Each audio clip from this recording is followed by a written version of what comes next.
Жалпы көрүүчүлөргө салам айтабыз, урматтуу көрүүчүлөр. Бүгүн 28 ноябрь, борбор калабыз Бишкекте Манас кинотеатрында Малыш кинотасмасынын жабык көрсөтүүсү болот. Мына ушул жабык көрсөтүүдөн биз силерге репортаж тартуулайлы.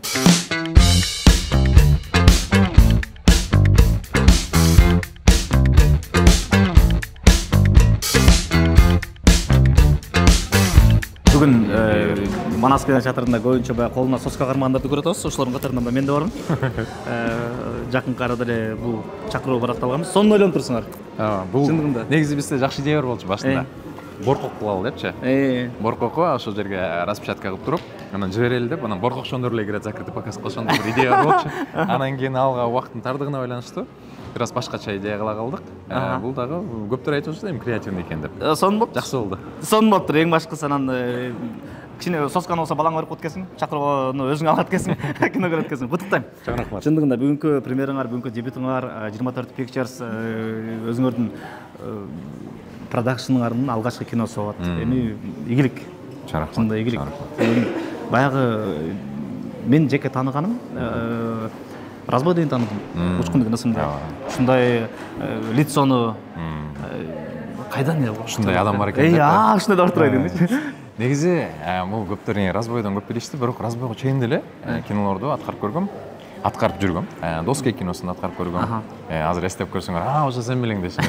Көрбөгөм. Анан Бар бир тууган сериалында, бирок мен ушуга чейин жалаң антагонисттин ролун ойноп келгем да. Бая терс каарман, ошон үчүн эсте калбаган окшойм да. Даже мына Малыш кинотасмасында деле мен терс каарманды ойнойм да. Анан ошо единственный бул разбойдо оң каарманды ойногон үчүн ошо эсте калдым окшойт деп ойлойм. Шумкар айтып аттыр өткөндө, эрте өлүп калгандар мага жакпайт депчи.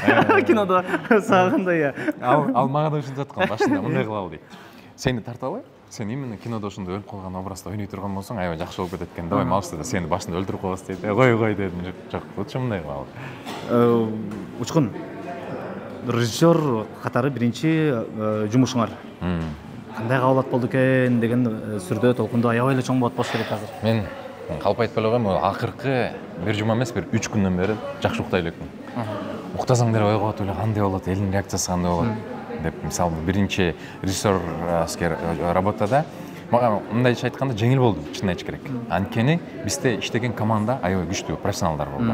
Ар бири, даже бери жагы эле ошо костюмер дагы өзүнүн жумушун так аткарган профессионалдар болду. Мага жумуштун жүрүшү жеңил болду, анткени ар бирөө советтерин берип айтып коюп турду да. Ал жактан гана жокмун, бирок монтаж бүтүп, бул жакты уже кайра кинону көрүп отуруп, аябай толкуналуу болот экен. Эл кандай кабыл алат экен депчи. Элге жакшы кабыл алсын эмне? Ойлойм мен буюрса. Анткени бул кинону азыр трэш комедия күтпөш керек. Изначально биз ошо ойлоп жүргөнбүз. Трэшовый комедия, чисто юморга деп. Артартынан юмор кете турган кылып тартабыз деген ойлор болчу, бирок анан ошо во время процесса ойлонуп, арасында драмалар күчтөлүп отуруп, бул фильм бир аз такой трагикомедия, же болбосо бир драма комедия болду да, комедия-драма.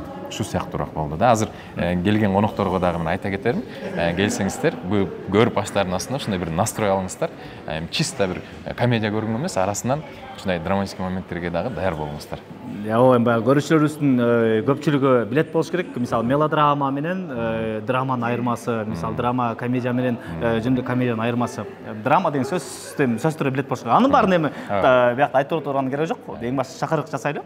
Уча деп көп угабыз да, Вайндардан, ошол Инстаграм баракчадан мисалы Уча депчи. Уча деген бул эми устукандардын эң султаны да. Бизде мындай прикол бар командада.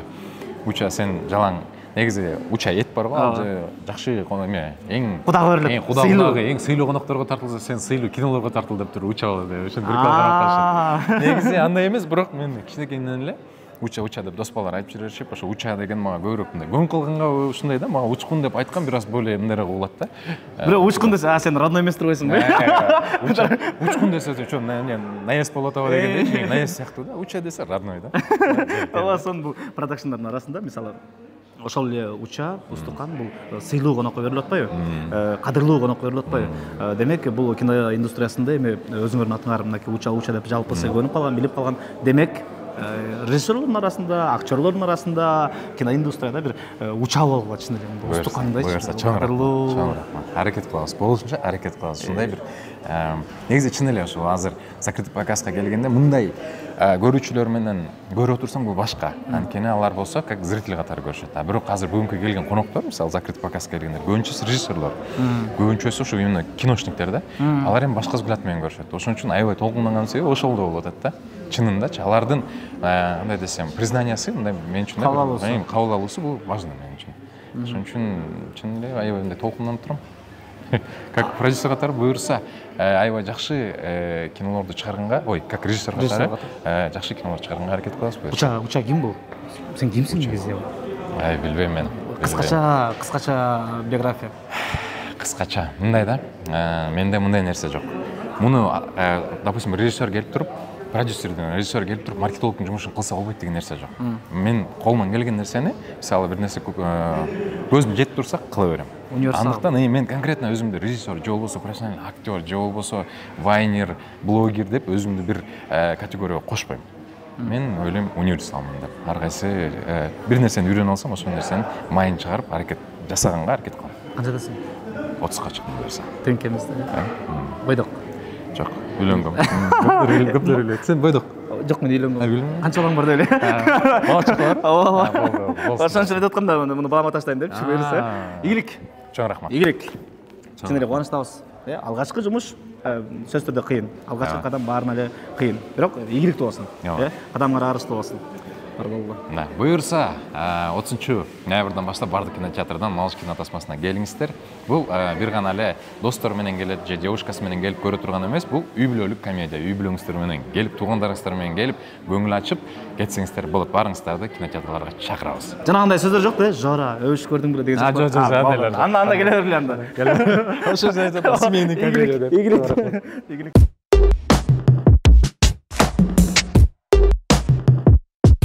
Буга чейин өткөндө жакында эле маектешкенбиз да. Көрдүңбү? Көрдүм, аягына чейин көрүп, видеолер болуп көрүп, достор, байкелердин баардыгы көрүп. Өзүңө жактыбы? Өзүмө жакты, өзүмө жакты. Мындай керектүү, пайдалуу сөздөр сүйлөп турбуз да. Бирок айтышты го, шумкарды дагы ачыш керек болчу деп жетпей калыптыр деп. Таныгандар. Анда дагы ачылабыз да. Буюрса. Буюрса. Шашпай, анын баардыгын астыңкы күнөттөрдө эмес, кийинки бир маектерде буюрса, бир канча убакыт өткөндөн кийин кымыз ичип ачылбаса күнү. Кымыз ичип. Ката. Бүгүн премьерага чыгып атабыз. Чындыгында кут болсун. Өткөндө маектешкенде мына Малыш киносу буюрса, мына деп ат керек. Убакыт бат эле өтүп кетти, бат эле келип калды. Бат эле, бирок бул киного чын айтсам почти жарым жылдан ашты да. Даярданганыбызга. Ушу менен жашап атасыңар. Ушу менен күчтүн баарын, ойдун баарын, акчанын баарын ушул бүт эле ушул жака вложение алып салдык да. Анткени бул биздин биринчи кинобуз, анан азыр элге чыкканда дагы мындай жөн эле кино тарта бербейли. Биздин башкы максат негизи акча табыш эмес да. Эми ал деле бар, бирок ал экинчи планда. Анткени элге эгер жакшы продукция кылып, жакшы нерсени чыгарсаң, ал өзү эле төрөт да, мисалычы. Ошон үчүн биз жакшы тартканга аракет кылдык. Бул жерде драма бар, сүйүү бар, комедиясы дагы бар, бүт бар да. Анан ошо, Кудай буйрса, сен көрөсүң, дагы элдер көрөт, анан силер дагы көрүңүздөр, Кудай буйрса. Аябай жакшы биздин өзүмө жаккан проекттердин бири болду. Бул алгачкы проектим, анан чындыгында эле өзүмө жакты да аябай. Мага жаш баланы ойнош, аруу, таза баланы ойнош бул кыйын го негизичи. Андан караганда терс карманды ойноп коюш, мен жеке өзүм оюмда, оңоюраак болуш керек да. Трейлерин көргөндө кандай болду экен, кантип ушункар аткарды болду экен деген ой болду. Эми ошонун кейипин кийиш. Негизи жаш баланы мен кичинекей негизи бир нерсе ойноп атканда мен масты жакшы туурай алам, мисалы. Же болбосо кичинекей балдарды ичпей туруп. Негизи эле ичпейм өзүм. Бирок ойнойм да, анткени баягы адамдын ички состояниясын, анан баягы эмоциясын мындай жаттайм да, визуальнычы. Анан ошол мага, билбейм, мен бул талантты, ошол мага мындай сиңимдүү да. Бир нерсени көрсөм ошону туурай алам. Же болбосо кичинекей баланы ойноп атканды көрсөм, ошо кыялды өзүмө сиңирем, өзүм ошону көрөм, анан окшоштурам да. Анан бул кинодо Кудай буйрса көрөсүздөр, бул кинодо негизи өгөй атам болот да. Анан экөөбүз бирибизди жаман көрөбүз, бирок бара-бара ата менен баланын ортосундагы мамиле да. Мен атам кинодо каза болуп калган болот. Кичинекей кезимде төрөлүп элечи. Аскат байкенин үй бүлөсү жок болот. Ал болсо ошо мен апамды жакшы көрүп калып экөө үй бүлө курайын дегенде мен каршы болом да. Анан ошо жөнүндө кино. Негизи бул ошо үлгү ала турган нерсе, бизде азыр ажырашкандар көп да. Анан намыстанбай, тартынбай, эгер биринчи бракта мисал болбой калса, тартынбай экинчи үй бүлө кургула, жөнүнө жүрө бербегиле деген ойда. Кээ бирлеринин мендей курактуу мисалы балдары бар эжелер барго, алар дагы кой балам эмне дейт деп бүйөгө тийбейт да. Ошон үчүн ар бир адам, ар бир кыз, ар бир эркек бактылуу болгонго укугу бар да. Ошон үчүн эми баланын уруксаты деп эле жашоону өткөзүп жүрбөш керек да. Ал киши да сүйүш керек, жашаш керек, өмүр сүрүш керек. Бул ошо жөнүндө кино да. Финансы кандай болот дия? Финансы Канча баш аягы бүгүнкү күнгө чейин келсе 60тан кичине ашты го дейм. 60 000 доллар. 60 000 доллардан ашты. Каякта көрсөтүлөт? Бир эле Бишкек менен чектелбейсиңер да? Ооба. Мисалы бизде 20 кинотеатр бар экен Кыргызстандын ичинде. Бул жакта көрсөтүлөт. Москва, Питер, Кореяда болот, кыргыздар кыскача, Нью-Йоркто болот, Москвада болот, Дубайда болот кыргыздаргачы. Кыргыздар каякта болсо ошол жака жибере беребиз. Жакынкы күндөрдө. Жакын күндө да Кудай буйрса. Түштүк тарапка качан? Аяка да коелут. Аяка эртең кетти уже, бүгүн жеткиздик аяка. Эртеңден баштап уже Ошто да болот, бирок биз Ошко кичине жетише албай калдык. Азыр биякта кичине дагы жумуштарыбыз менен аяка закрытый показ кыла албай калдык да. Дароо эле прокатка чыгат. Дароо эле. Бирок биз сөзсүз түрдө Ошко барабыз. Биз элдер менен чогуу чакырып, эл менен чогуу көрөбүз да. Өзүң көрдүң болсуң Шумкар? Маекте көрдүм деп айттым да, бирок ошондо комментарийлерди окудуң окуган жоксуң билбейм. Көп басымдуу бөлүгү сыйлаган, калоо тилек айткан, ушундай комментарийлер экен. Анан арасында бирок бар экен. Эмнеге Шумкар үй бүлөсүн көрсөтпөйт деген. Эмне болду буга деген. Негизи бул үй бүлө, мен ата энемди, жубайымды такыр көрсөтпөйм да. Себеби бул деген негатив жазгандарыбыз өтө көп да. Азыр эми кыргыз эли өтө сонун эл да. Бирок кыргыз элибиздин арасында дагы кичине мындай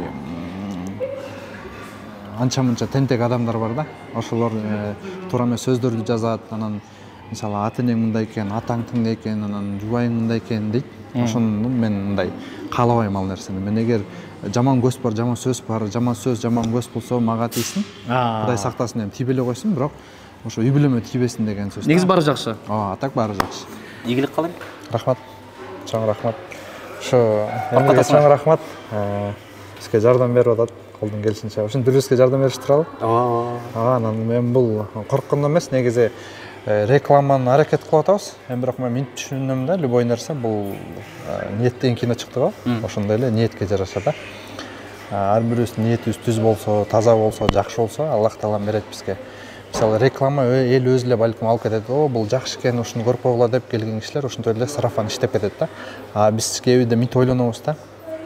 Жок, ошо рекламага акча жетпей калды, тигилерге акча өчүш керек болчу, мындай кылыш керек болчу деп. Биздин у нас свои планы, а у Всевышнего свои планы деп коет го орусчачы. Анан ошондой эле Аллах Таалам өзүнүн планы бар да бизге. Значит, переживать эткен жокпуз. Главное биз өзүбүздүн ишибизди кылдык, эми элге жаксын дедик, эл колдоп эле ошондой алып кетсе, ошого ыраазыбыз. Ал нерсе болчу. Малышка деген малыш деп мисалы кечээ эле байын чыкты да. Демек башталат. Кинодон кийин башталат. Элди баягы кайсыл образ менен таанылып калган болсо ошого сүйрөп кетет го. Мисалы гаишник, бул уру, бул бандит деген деп ролдоруна жараша аттарды коюпчу. Ансаңарда эми Шумкарда малыш деген сөз менен кайсы Шумкар? Баягы малышчы. Малыш. Же болсо малышка деп койсо. Бейби деп койсо болот. Малыш деген караганда малышка жакшы болот экен, Малышка жакшы болот экен. Бирок эми көчөдөн баары малышка десе, анда өз алам кетиши мүмкүн да. Бул достор арасында тийиштүү эчтеке эмес. Көчөдөн Шумкар элемин, Шумкарбек Бейшеналиевдин кинодо болсо малышмын, бирок кинодогу атым Талант болот. Менин атам аты Талант. Өзүм атам ошо. Атам атынан ойноп коеюн деп Талант. Үйдөлөр келеби мындай? Ооба. Ийгилик. Рахмат жан. Ийгилик болсун.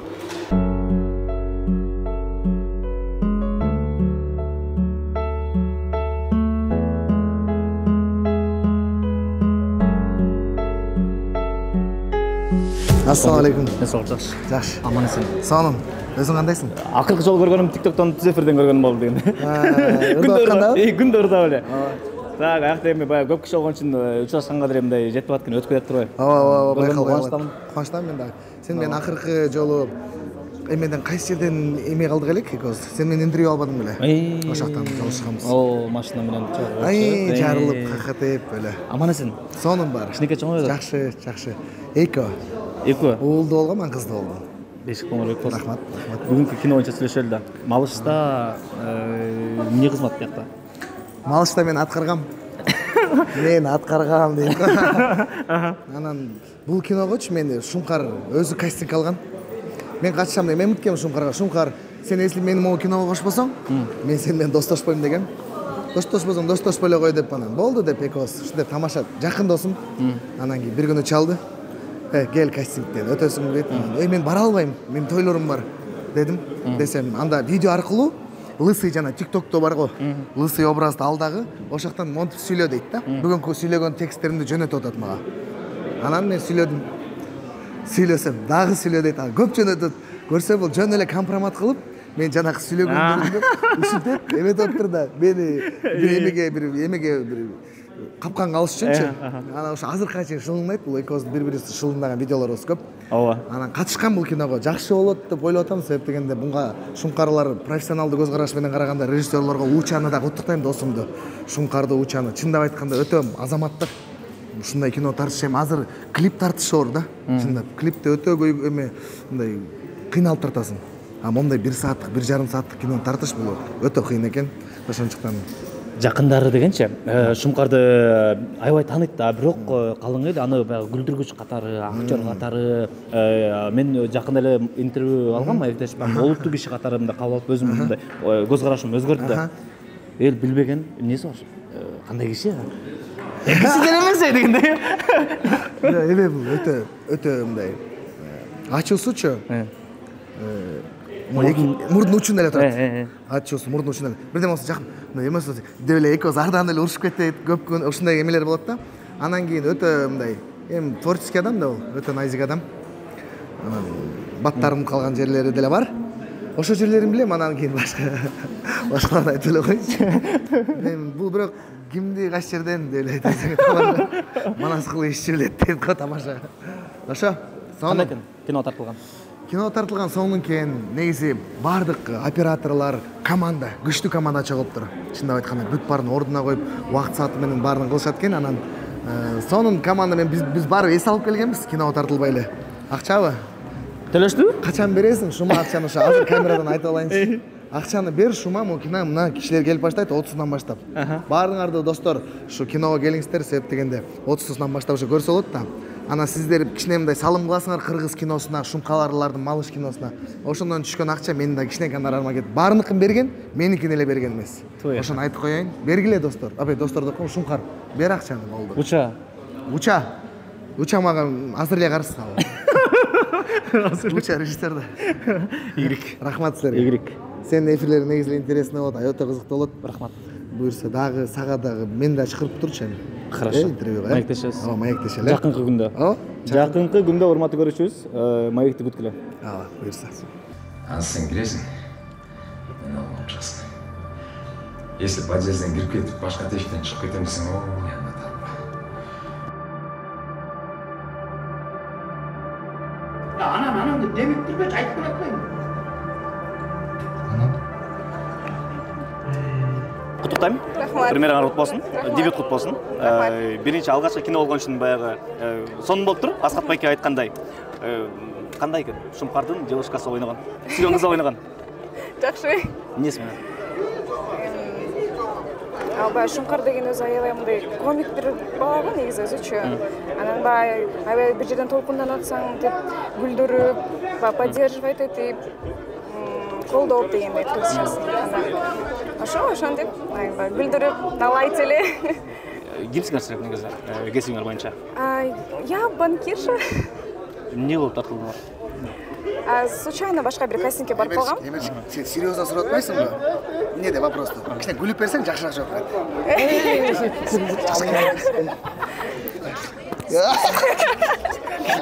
берет. Бул кинодо катышып аткандачы, эмне тамак жедиңер?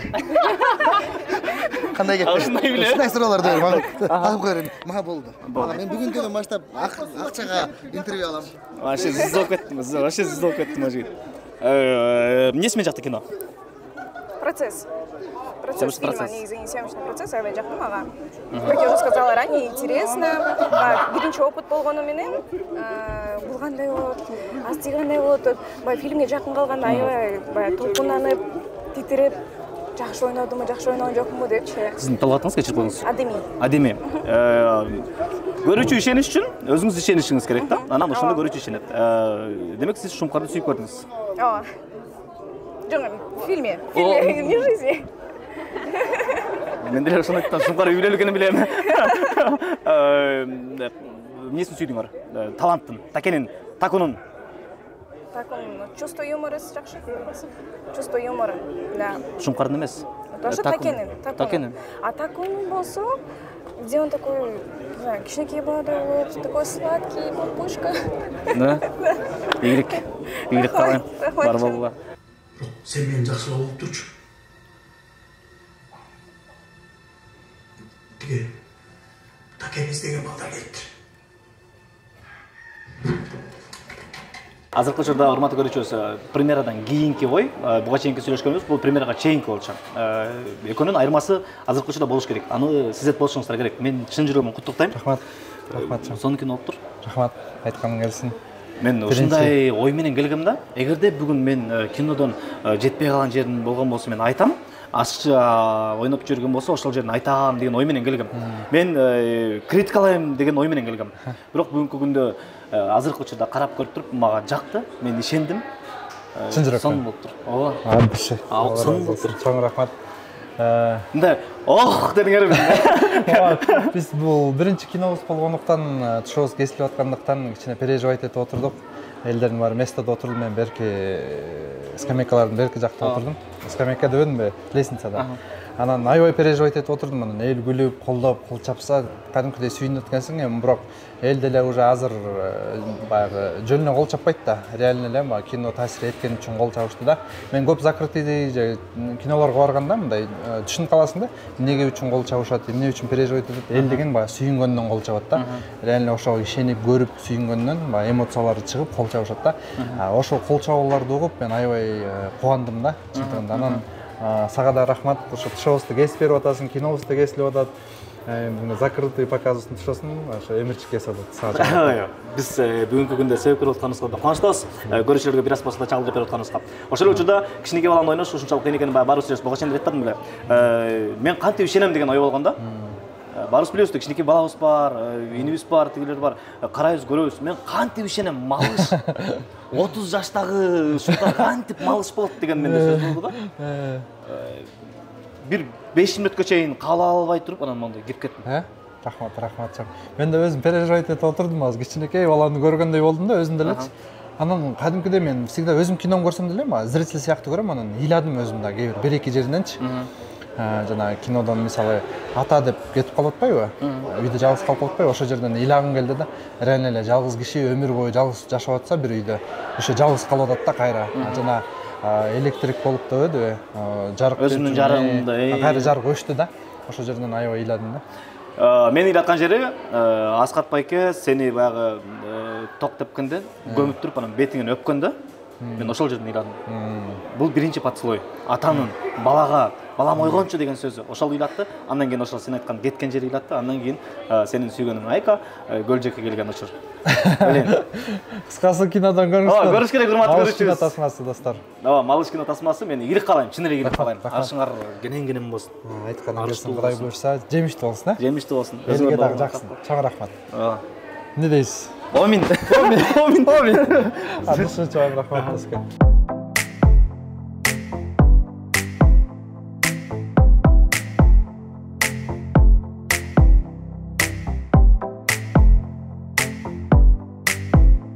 Урматтуу көрүүчүбүз, мына ушул Манас кинотеатрында зал толо. Бүгүн премьера көргөн болсо, Малыш кино тасмасынын азыркы учурда эч ким жок. Бүт бардыгы кол чабуулар менен, бүт бардыгы мактоо сөзү менен, бүт бардыгы эң бир сонун ой пикири менен үйлөрүнө тарап кетишти.